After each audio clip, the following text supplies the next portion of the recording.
Assalamualaikum warahmatullahi taala wabarakatuh. Kembali berjumpa dengan saya di SSMC Channel. Di video kali ini saya akan berbagi tips untuk mengatasi grogi ketika kita berbicara di depan umum. Namun sebelum lanjut, jangan lupa subscribe, like, dan komennya ya teman-teman. Saya berbagi tips ini bukan berarti saya lebih pintar dari teman-teman. Cuma yang namanya manusia itu tidak pernah luput dari yang namanya lupa. Jadi saya hanya mengingatkan tips ini, takutnya teman-teman lupa. Karena saya yakin sebagian teman-teman sudah paham tips ini. Jadi saya hanya sekedar mengingatkan. Di sini ada 5 tips untuk mengatasi grogi ketika kita berbicara di depan umum. Oke, baik teman-teman, langsung saja kita masuk ke tips tersebut. Karena kalau saya ngocehnya terlalu banyak, nanti teman-teman bosan ya. Oke, langsung saja yuk. Yang pertama, jauhi pikiran negatif. Kerap kali ketika kita sedang diajak untuk berbicara di depan umum, pikiran-pikiran negatif langsung berdatangan kepada otak kita. Sehingga dengan masuknya energi negatif tersebut, maka otomatis akan membawa tubuh kita kepada hal yang negatif. Apabila hal tersebut sudah terjadi, maka sudah dipastikan kita akan merasa grogi ketika kita berbicara di depan umum. Badan seringkali merasa gemetar dan bahkan tidak jarang ada yang keluar keringat dingin. Untuk itu, buanglah pikiran-pikiran negatif yang ada di kepala kita sebelum memulai berbicara. Salah satu contoh pikiran-pikiran negatif tersebut seperti halnya terkadang muncul dalam pikiran kita. Apakah aku akan tampil baik ya di depan umum? Atau apakah orang-orang akan menyukai penampilanku ya? Nah, tentu harus dibuang sejauh mungkin pikiran seperti itu. Karena dengan pemikiran tersebut, maka akan mengganggu konsentrasi kita ketika berbicara di depan umum. Dan mulailah pikirkan hal-hal yang positif dan mulai berbicara dengan intensif.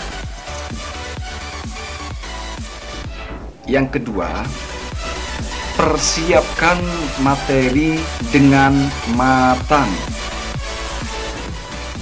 Apabila kita seorang yang menekuni profesi public speaking, tentu kita sudah ahli dalam menguasai audiens. Kendati demikian, seringkali para public speaker merasa ngeblank karena materi yang hendak disampaikan seketika lupa. Oleh karena itu, persiapkan dengan matang segala hal yang terjadi di luar dugaan.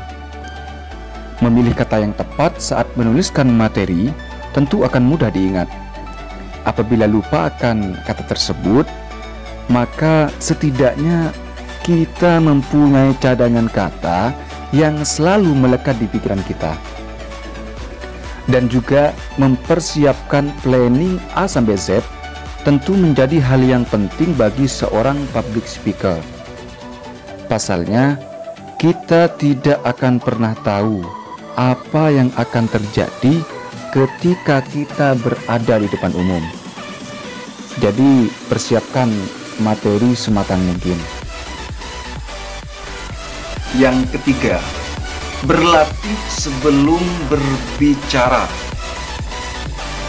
Setelah mempersiapkan materi dengan matang, ada kalanya kita juga harus mempersiapkan hal yang lainnya, seperti melatih berbicara.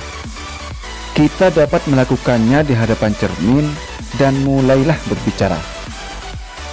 Kegiatan ini akan membangkitkan rasa percaya diri kita, terlebih kita dapat menghafal mimik muka kita ketika berbicara. Ritual ini juga seringkali dilakukan oleh orang-orang yang menekuni dunia public speaking. Dengan berlatih secara terus-menerus, maka kita dapat berbicara dengan baik di hadapan umum. Jadi siapkan cermin ya sobat. Yang keempat, temukan ketenangan diri. Hal yang paling penting ketika berada di depan umum adalah menemukan ketenangan diri. Seringkali gerak tubuh kita mengganggu orang yang mendengarkan karena kita merasa tidak nyaman di depan umum. Untuk itu, temukan ketenangan diri kita ketika kita berada di depan umum. Apakah dengan memasukkan tangan ke satu celana dapat membuat kita tenang, ataupun dengan cara yang lainnya? Karena setiap orang memiliki karakternya masing-masing dan kita harus mengetahui diri kita dengan baik. Nah, yang kelima ataupun yang terakhir, fokus pada diri. Setelah semua sudah siap dengan matang, maka kita harus fokus kepada diri sendiri. Sesekali melihat audien perlu, namun kita tetap harus fokus pada diri sendiri terhadap apa yang sedang kita bicarakan sehingga tidak terlalu kacau. Oke teman-teman, itulah 5 tips untuk mengatasi ketika kita grogi berbicara di depan umum. Semoga bermanfaat buat teman-teman, juga buat diri saya sendiri. Dari saya kurang lebihnya mohon maaf. Wassalamualaikum warahmatullahi wabarakatuh.